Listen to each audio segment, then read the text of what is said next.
होली है। जब पीपा जी ने कहा जब साथ ही रहना हो तो ये बढ़िया बढ़िया वस्त्राभूषण उतार करके और कंबल के बीच में फाड़ करके गले में पहन लो और डोरी से बांध लो, सब फक्कर बन करके तब चलो मेरे साथ। पर किसी से यह हो नहीं सका। इनकी छोटी रानी श्री सीता सहचरी जी चली हैं और स्वामी जी के साथ जब चलने लगे हैं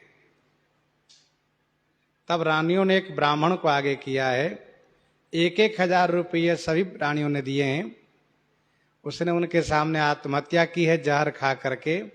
तो स्वामी जी ने जीवित करके कहा तुम मरो चाहे जियो कोई फर्क नहीं पड़ता है, ठीक, पर दूसरे के लिए मत मरो, मर करके प्रेत मत बनो, बहुत कष्ट सहना पड़ेगा।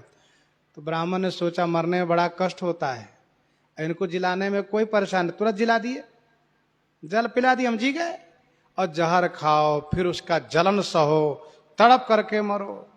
और स्वामी जी ठीक है कह रहे हैं, प्रेत बनेंगे तो और कष्ट सहना पड़ेगा, इसीलिए अब नहीं मरना। रानियों से कहा लीजिए अपना पैसा, मुझे नहीं मरना है। चला गया, चले गए ब्राह्मण, रानियां भी चली गई। देखिए फक्कर बनना सबके बस की बात नहीं है।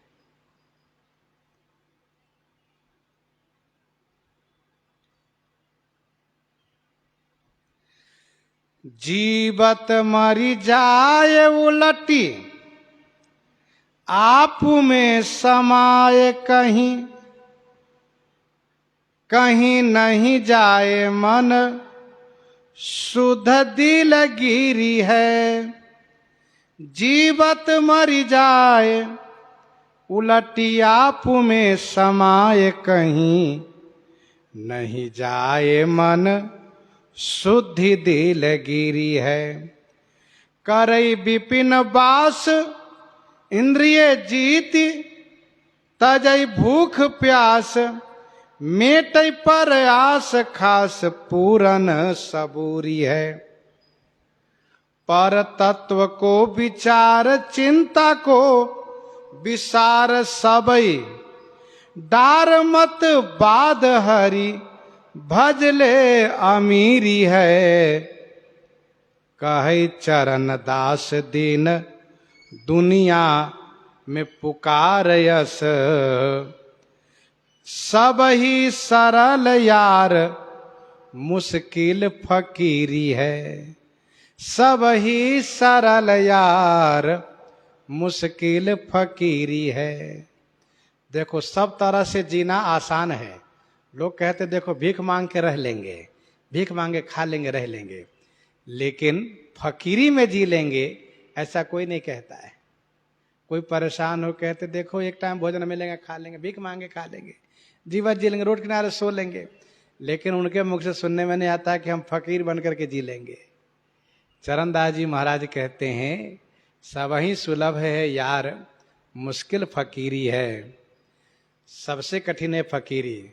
मन मारे तन बस करई, साधई सकल शरीर। मन मारे तन बस करई, साधई सकल शरीर। फिकिर फारी कफनी करई, ताको नाम फकीर। देखो सभी इंद्रियों को साधना पड़ता है। मन मारे तन बस करे, साधई सकल शरीर। और इतना ही नहीं, फिकिर फारी कफन करे। जो फिकिर है ना, फिकिर माने चिंता, चिंता को फार करके, फिकर को फार करके जो कफन बना लें, ताको नाम फकीर, वही फकीर है जो निश्चिंत हो। फिकिर सभी को खा गयो, फिकिर सभी को खा गयो, फिकिर सभी की पीर। ये फिकिर ऐसी है कि सबको खा लिया उसने, और फिकिर में सबको पीड़ा होती है। फिकिर सभी को खा गयो, फिक्र सभी की पीर, फिक्र को फाकी जो करे, ताको नाम फकीर। जो फिक्र को फांक जाए उसका नाम है फकीर।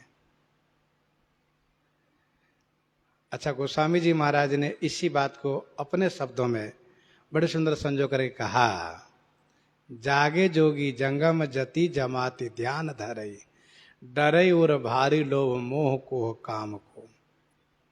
जागे राजा राज काज, सेवक समाज साज, सोचे सुनी समाचार बड़े बैरी बाम को।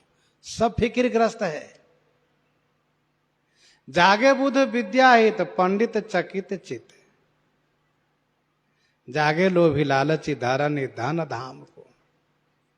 जागे भोगी भोग ही, वियोगी रोगी सोग बस, फिर काम मौज तो फकीरी में है। सोवे सुख तुलसी भरोसो एक राम के।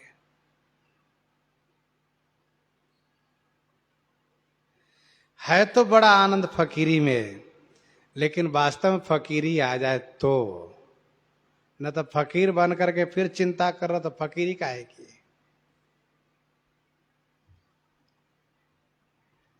मन लागा मेरा यार फकीरी में, लेकिन लगे यथार्थ तो फकीरी का मतलब है, आपने अभी सुना कि फिकिर की फांकी जो करे, जो फिकिर को फांक जाए, जो चिंता को फांक जाए, उसी का नाम है फकीर। निश्चिंत रहें।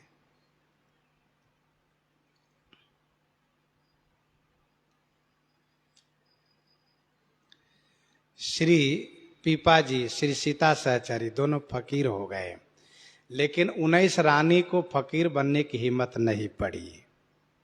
रानियों ने जो षड्यंत्र रचा वह निष्फल गया।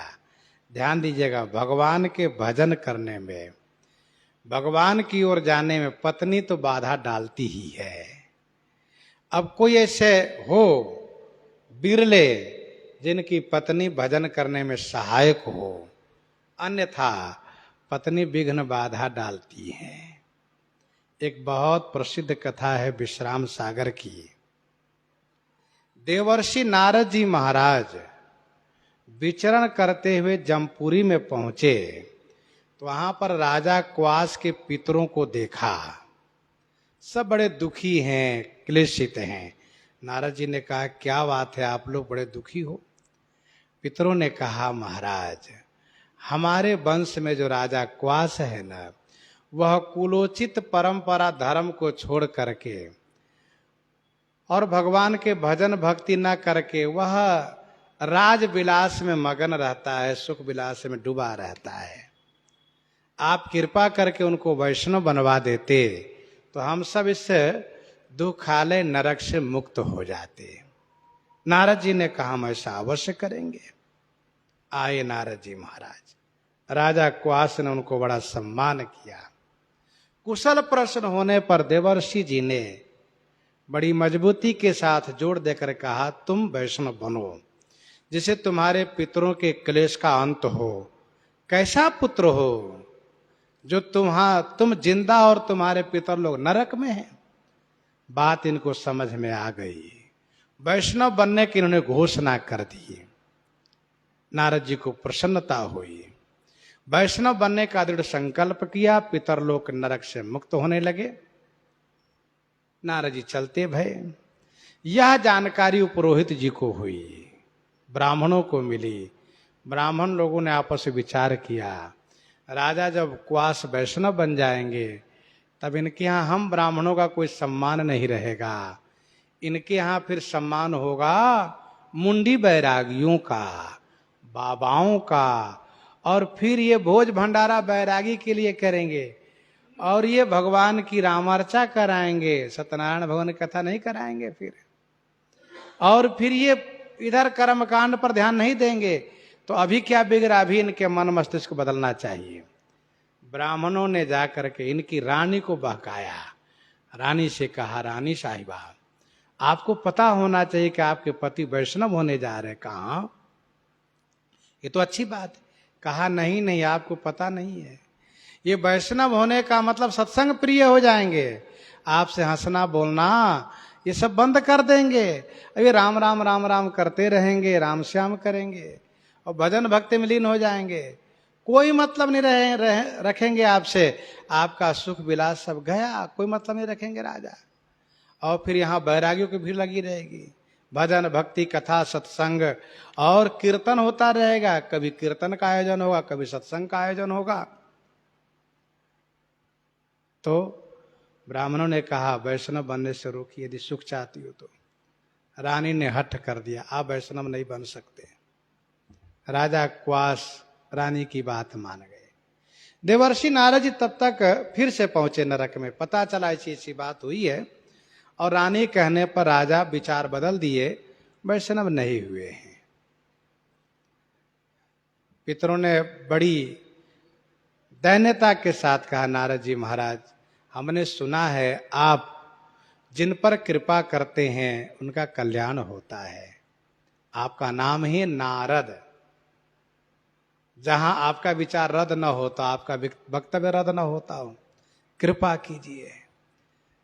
नारद जी ने अब की बार आकर कहा, राजा क्वास, तुमने वैष्णव बनने का संकल्प क्यों छोड़ दिया? हाथ जोड़ करके कहा, महाराज, ये मेरी रानी ने संकल्प तोड़वा दिया। नारद जी ने कहा, तुम वैष्णव बनो आज ही, और रानी विरोध करे तो उनको 2 थप्पड़ लगाओ। अपने आप उनकी अकल ठिकाने लगेगी। राजा ने कहा, ठीक है महाराज, आप कृपा कर रहे हैं और हमारे पितरों का उद्धार, हम आज ही ऐसा करेंगे। रानी ने विरोध किया। राजा ने उन्हें दंड दिया। रानी को बात समझ में आ गई और तुरंत सम्मिलित हो गई, साथ होकर के दीक्षा ली। और राजा क्वास दोनों पति पत्नी भक्त हो गए। कहने का भाव यह है कि पत्नी विरोध करती है। जैसे पीपा जी के भजन करने में, बैरागी बनने में सभी रानियां अवरोध कर रही थी, श्री सीता सहचरी को साथ में लिया, उनकी बात उन्होंने माना। अन्य 19 रानियां घर को चली गई। श्री पीपा जी आ गए द्वारिकापुरी में, और द्वारिकापुरी में आए, कुछ दिन तक वहां सत्संग हुआ, निवास किए। स्वामी जी जब वहां से प्रस्थान करने लगे, तब श्री पीपा जी ने कहा, स्वामी जी यदि आज्ञा हो तो मैं कुछ दिन द्वारिकापुरी में रह लूं। स्वामी जी ने कहा, जैसी आपकी इच्छा।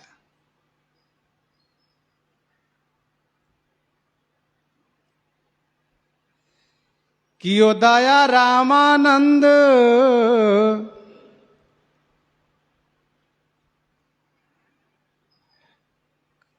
आयो यो समाज द्वारा बति सुख सार हैं। रहे को दीन आज्ञा मांगी न रही बे की। कुछ दिन रह गए आज्ञा मांग करके।